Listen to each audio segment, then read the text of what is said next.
Hello everyone, welcome back to our YouTube channel গল্পের সন্ধানে। আজ আবারও চলে এসেছি নতুন একটা গা ঝমঝমে ভূতের গল্প নিয়ে। আজকের বিশেষ নিবেদন সাহেবের বাড়ি। গল্প পাঠে ও কলমে আমি চান্দ্রিকা। শুরু হচ্ছে আজকের নিবেদন সাহেবের বাড়ি। প্রধান চরিত্রে আছে সুজয়, ঋষিকেশ আর কেয়ারটেকার। এই সপ্তাহে কাজের প্রেশারটা অনেকটাই কম, তাই ভাবলাম কদিনের জন্য অফিস ছুটি নিয়ে আমি আর সুজয় কোথাও থেকে একটা ঘুরে আসি।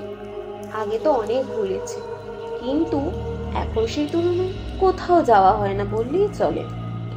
আমি ঋষিকেশ আর সুজয় ও আমার ছোটবেলাকার বন্ধু। আমরা একই অফিসে জব করি। সুজয় আমার জুনিয়র পোস্টে কাজ করে, তাই যখন কদিন ছুটি পেলাম ভাবলাম ওকেও একটু নিয়ে যাই, একটু ঘুরে আসি, আমাদের মাইন্ড ফ্রেশ হয়ে যাবে। সুজয়ও আমার মতন খুব অ্যাডভেঞ্চার প্রেমী, তাই ও যেসব জায়গার কথা বলেছিল সেসব জায়গাগুলো আমার মাথায় ছিল, কিন্তু কাজের জন্য আর যাওয়া হয়নি। তাই ভাবলাম কোথাও আবার একটা ঘুরে আসাই যাক। সুজয়কে বললাম, চল ভাই কোথাও থেকে ঘুরে আসি। সুজয় শুনে বলল, আমি ছুটি নিয়ে নি, দেখি যে আমাকে বস ছাড়ে কিনা। ঠিক আছে, অসুবিধা নেই, আমি কটা সাসপিসিয়াস জায়গার খোঁজ নিচ্ছি। যেমন ভাবনা তেমন কাজ। রাত্রে সুজয় আমাকে কল করে বলল, বিজয়পুর গ্রামে নাকি একটা ব্রিটিশ আমলের পুরনো বাড়ি আছে, ওখানে নাকি ভূতের অস্তিত্ব লক্ষ্য করা যায়। বেশ কিছু পর্যটকও নাকি অনেকবার ওখানে কিছু দেখেছে, রাতও কাটিয়েছে। আমি সুজয়ের কথায় প্রথমে ওকে না করেছিলাম, কিন্তু কে শোনে কার কথা। ও এই ডেস্টিনেশনটা ফাইনাল করে নিল। হন্টেড প্লেস, তার উপর আবার সাসপিশিয়াস, সেখানে সুজয় যাবে না এটা তো হতেই পারে না। যাবার দিন ঠিক হয়ে গেল।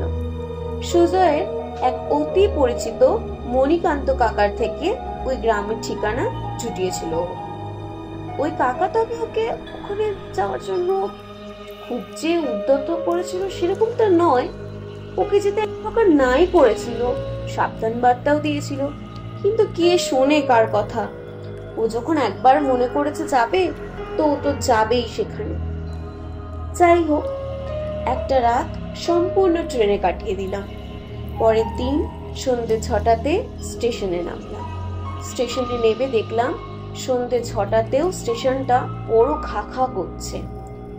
এরপর বেশ কিছু দূর হাঁটতে হাঁটতে চলে গেলাম। কোথাও কোনো রিক্সা বা ভ্যান কিছুই দেখতে পেলাম না। 5-6 মিনিট হাঁটার পর একটা ভ্যানের দেখা পেলাম। আমরা বললাম, বিজয়পুর গ্রামে যাবে নাকি?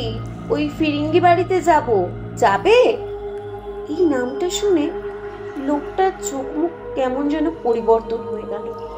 আমাদের উদ্দেশ্য করে বলল, রাতে ওদিকে কেউ যায় না দাদা বাবুরা। এরপর আমরা ওনাকে যাওয়ার জন্য রিকোয়েস্ট করলাম। উনি বলল, ঠিক আছে যেতে পারি, তবে 50 টাকা লাগবে। আমরা রাজি হয়ে গেলাম, ভ্যানেও উঠে গেলাম। বেশ কিছুক্ষণ বাদে আমরা ফিরিঙ্গি বাড়ির সামনে এসে উপস্থিত হলাম। বাড়ির ভেতর থেকে একজন বৃদ্ধ লোক বেরিয়ে এলেন, হয়তো কেয়ারটেকার। এরপর আমরা বাড়ির ভেতরে চলে গেলাম। বহু পুরনো আমলের বাড়ি, এত গরমেও বেশ ঠান্ডা অনুভূতি হচ্ছিল। সামনে ঘন জঙ্গল, বহু দূরে কয়েকটা বাড়ি চোখে পড়ল। আমরা ফ্রেশ হয়ে বারান্দাতে এসে বসলাম। কেয়ারটেকার দাদা বেশ কিছুক্ষণ বাদে আমাদেরকে ডিনার দিয়ে গেল। তার বাড়ির ঠিকানাটা বলে গেল। বলল, দাদা বাবুরা, আমি রাতে এখানে থাকি না, কোনো দরকার হলে আমাকে ডেকে নিও। আরো বলল, ওপরের কোণার ঘরটাতে সাহেবের ঘর, ওই ঘরে ভুলেও পা রাখবেন না। এই বলে উনি চলে গেলেন। আমরা খাওয়া দাওয়া শেষ করে গল্প চললাম। সুজয় বরাবর খুব সাহসী, তাই ও বলল, শুনেছি ওই ঘরে নাকি ভূত আছে। আমি ওকে বললাম, কি দরকার যখন উনি না করলেন। আমি সুজয়কে যেতে দিলাম না। এরপর আমরা বেশ কিছুক্ষণ গল্প করার পর ঘুমিয়ে পড়লাম। হঠাৎ একটা শব্দে আমার ঘুম ভেঙে গেল। দেখি চেয়ার দোলার মতন শব্দ হচ্ছে। বিছানা ছেড়ে উঠে বসলাম। বাইরে গিয়ে দেখি সুজয় চেয়ারে বসে আছে।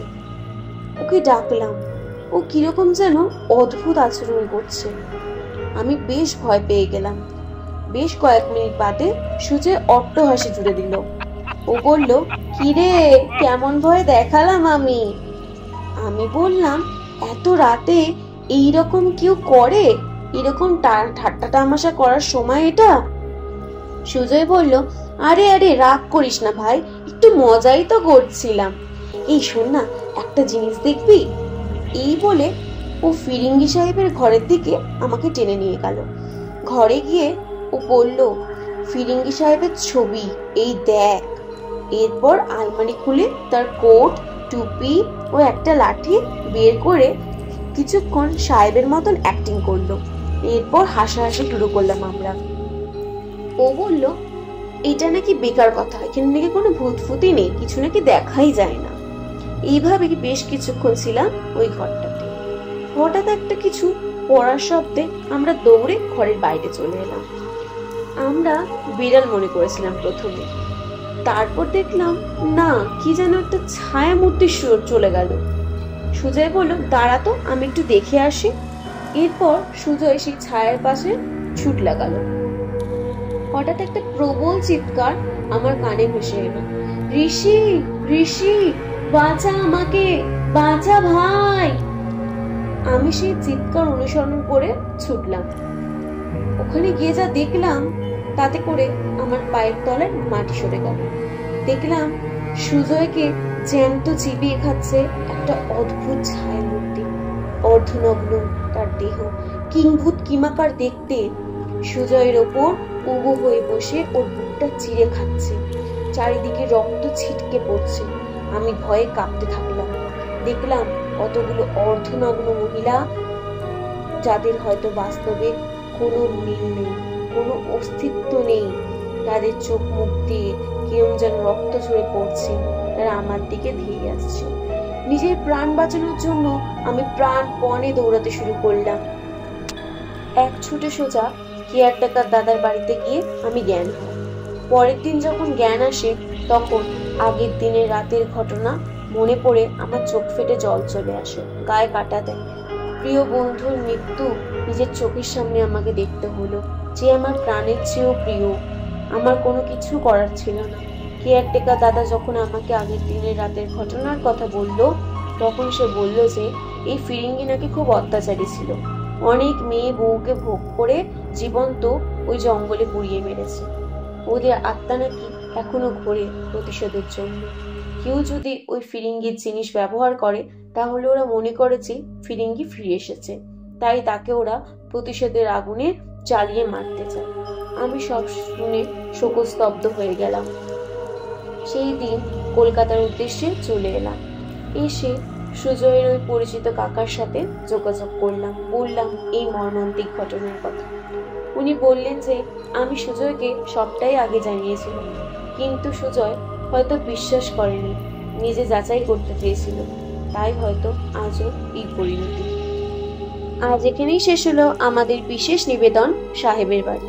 আমাদের গল্পটি কেমন লাগলো সেটা লাইক ও কমেন্টের মাধ্যমে জানাতে ভুলবেন না। আমাদের চ্যানেলটিকে সাবস্ক্রাইব করে আমাদের পাশে থাকতে ভুলবেন না। নমস্কার।